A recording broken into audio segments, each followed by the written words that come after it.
નમસ્કાર દર્શક મિત્રો, તિલોક સત્તા શોમાં આપનું સ્વાગત છે। આજકાલ રામાયણના પાત્રો બધે જ છવાઈ ગયા છે, પછી ભલે ને તે શ્રી રામ હોય કે હનુમાન હોય। સાઉથ સ્ટાર તેજા સજ્જાની ફિલ્મ હનુમાન રિલીઝ થતાની સાથે જ બોક્સ ઓફિસ પર છવાઈ ગઈ છે। દર્શકો અને વિવેચકો તરફથી ખાસો બધો રિસ્પોન્સ મળી રહ્યો છે। થિયેટરમાં પણ જય શ્રી રામના નારા ખૂબ જ લાગી રહ્યા છે।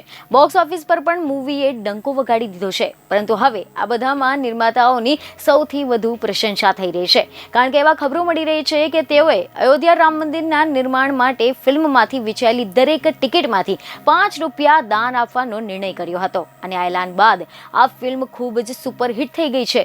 જેથી ફિલ્મની ટીમે તેના શરૂઆતના દિવસમાં જે કલેક્શન થયું હતું તેમાંથી ₹14 લાખનું દાન કરી ચૂકી છે। પ્રશાંત વર્માની film Hanuman world of mouth પબ્લિસિટીના કારણે બોક્સ ઓફિસ પર ખૂબ જ સારું પ્રદર્શન કરી રહી છે।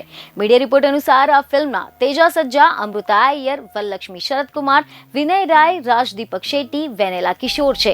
ભગવાન હનુમાનની આસપાસ ફરતી સુપર હીરો થીમ આધારિત આ ફિલ્મને સોશિયલ મીડિયા પર પણ ખૂબ જ સારો પ્રતિસાદ મળી રહ્યો છે અને હવે ડાયરેક્ટર પ્રશાંત વર્માએ જણાવ્યું છે કે તેમની ટીમે રામ મંદિર ટ્રસ્ટને ₹14 લાખ દાનમાં આપ્યા છે। તમને જણાવી દઈએ કે એક મીડિયા ઇવેન્ટ દરમિયાન સાઉથના સુપરસ્ટાર ચિરંજીવીએ ટીમને આ પ્લાન મીડિયા સાથે શેર કર્યો હતો।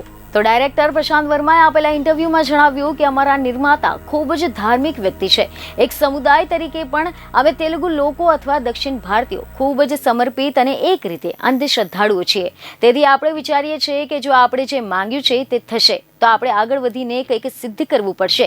તેથી જ્યારે અમારા નિર્માતાએ રામ મંદિરના નિર્માણ વિશે સાંભળ્યું, પછી ભલે ને તે ફિલ્મ મોટી હિટ થશે અને પૈસા કમાશે કે નહીં કમાય, તેણે ફિલ્મ માટે વેચવામાં આવતી દરેક ટિકિટમાંથી ₹5 રામ મંદિરને દાન આપ્યા છે અને આ દાન આપવાનું નક્કી કર્યું છે। તેમને આ વાત ચીરુ સરને કહી હતી, જેમને સ્ટેજ પરથી તેની જાહેરાત કરી હતી। તેથી પ્રથમ દિવસના કલેક્શનમાંથી જ અમે મંદિરને આશરે ₹14 લાખનું દાન કર્યું છે અને જે રીતે ફિલ્મ આગળ વધી રહી છે તે કેટલાક કરોડ રૂપિયા હોઈ શકે છે, જે અમે રામ મંદિર માટે દાન કરીશું। બીજને ખબરો સાથે ફરી મળીશું। ધન્યવાદ।